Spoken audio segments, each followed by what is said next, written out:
Hey, let me talk my shit, man. Hey, oh my days. You know how gassed I am right now. Listen, I finally got, you know what? I don't want to jinx it. I don't want to jinx it. But today, I woke up, you know what I'm saying? Normally in the mornings, I have decent energy, right? I have decent energy.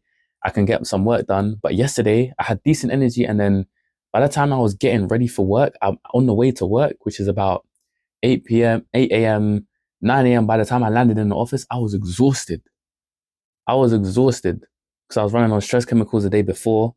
And so I guess I just ran out and whatever whatever was supplementing me that day was just not sufficient.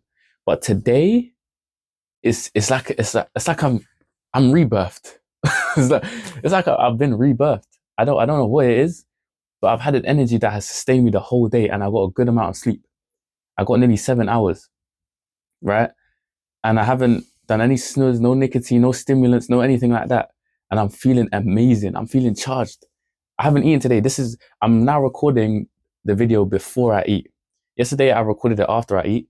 Sorry, I was waffling a lot in the previous video because I just, I wasn't comfortable, first of all. I wasn't comfortable and it felt forced and rushed. And that's because it was, it was. I was rushed for time because the train was coming soon and I just wasn't comfortable in the setting yet. And I was still, you know what I'm saying? I just ate and you can feel a bit sluggish and this and that and this and that. But now I'm recording before I eat. And I had to worry this yesterday because I made this decision yesterday because I was like, I'd rather just watch a video, listen to a podcast, take my time when I eat rather than rush it, record this video and then jet. You know what I'm saying? So I was like, I'm going to try to do it before I eat. And my worry was that I wouldn't have the energy required to talk to you guys, do you know what I'm saying? Engage with you guys, be engaging and tell a good story, a coherent story, right? But here I am. Do you know what I'm saying? Here I am with energy. Like I haven't eaten yet. It's been 12 something hours since I've eaten. I'm not even hungry. I think I'm finally starting to reap the benefits. I'm finally starting to see the other side. I've been climbing up this hill this whole time. I've been struggling. I've been struggling, and now I finally see over the top. But I don't know if I'm at the top of the hill yet. I don't know if there has to be more to come because I'm of the understanding that it takes about 2 months to be fully fat adapted. 6 to 12 weeks, right? I'm not. I'm reaching the 4 week mark. I still got at least 2 weeks to go. And I already feel like this. I already feel amazing. But it's the same. I don't want to jinx it. This is the first day I felt like this. Without any stimulants, no nothing like that, no stress chemicals. This is just pure, I don't know. This is ketones. I'm running on ketones right now. And my muscles, they feel good. So they're reaching that level of where I don't no longer lethargic, exhausted. What's the day today? It's a Friday, Thursday. So 21, 22, 23, 24. Day 24. It's day 24. And today is the day where I've really noticed a change. But it's only one day. So this has to be the same tomorrow for me to confirm that I've actually reached a point of where of stabilization, right? I've kind of obviously I'm still in an adaptation phase, but I've adapted enough such that I'm at the place where I was before I started this journey. And so there can only be future benefits following this. There can only be even more benefits. I feel even more clearer, even more sharp, even more energetic. But then again, this is one I don't want to jump the gun. But I'm just telling you guys how I feel right now. That's it. Do you know what I'm saying? So yeah, yes, it's looking good, man. It's looking good. It's looking good.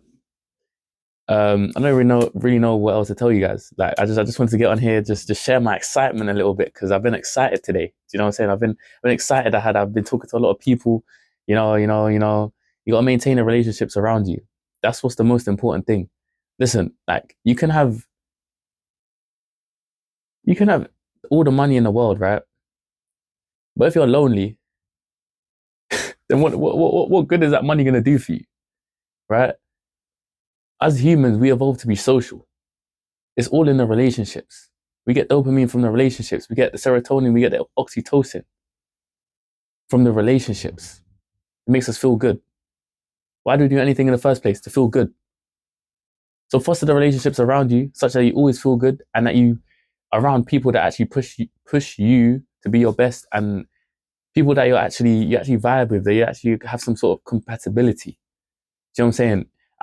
I'm saying this from a place of, if you want to make your life more enjoyable, that's something that you should go and actively work on, because friendships and relationships, they take time and effort. And it may seem like friendships and relationships should just happen, right? You have a friendship, but you don't text them, you don't text them, you don't have any sort of communication, you don't force any sort of communication. I don't want to say the word force, but you don't actively pursue means of communication on any sort of regular basis, or any sort of with any sort of sentiment behind it. And you think that the friendship should just sustain? No, you have to put time and effort. You have to schedule time in. A good tip that I heard was that whenever you hear, whenever something reminds you of someone, then you should message them, right? Just to keep that, just keep that going. It doesn't have to be big. You don't have to check in every Tuesday. You know what I'm saying? You don't have to check in every day and see how they're doing. You just when something reminds you of them, ping them. Do you know what I'm saying? It has to be short and sweet. But at the same time, that person has to understand that when you ping them, it's not a thing where we're gonna go into a long convo and we've got to drag it and this and that. No, it's just, I'm thinking of you, bang bang. You know what I'm saying? Maybe we link up in the next week, next month. Do you know what I'm saying? But it's just, keep that sort of thing going. I heard something like it takes about, I, don't quote me on this, like 100 hours to build a strong relationship. That's a long time, right? That's a very, very long time. But again, it's not about the amount of time that you spend with someone. It's about the quality of that connection. What do you guys value more, connection or just getting along and having fun? I guess maybe they're two different types of friends, because this is a question I'm asking myself, right? I know the answer. Me personally, I value connection. Like, connection is not about getting along and having fun. It's about understanding, right? Connection is about understanding me. I understand you and you understand me at a deep level. You understand my drives, my motives, my goals, my values, my principles. You understand why I do the things that I do and what I'm working towards and what I'm struggling with. That's true connection. That's deep connection. And that's that's a bond. That's a bond that exposes you to vulnerability. But we have to show vulnerability to build trust. And that is how a strong relationship is formed. Unfortunately, I don't have any of those relationships at the moment, right? But I've still got a long way to go in my life, right? I've still got a long way to find these sorts of people who are kind of on the same journey and kind of think similarly, think about the world in the same sort of manner, and we can grow together. But I ain't found that yet. And I hope you find that person as well. I hope you find that group of people that's really going to push you and take you to that next level, right? And going to make life enjoyable at the same time. I really hope that for you. And I hope that for me too. But yeah, I did have a couple more ideas that I was working with this morning, but I forgot them. But I wrote them down and I'm due to follow up on them, right?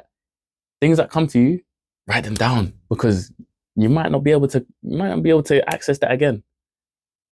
These are things which if something appears to you, then, oh, I don't want to go down that path. If something appears to you, then there was a reason for it.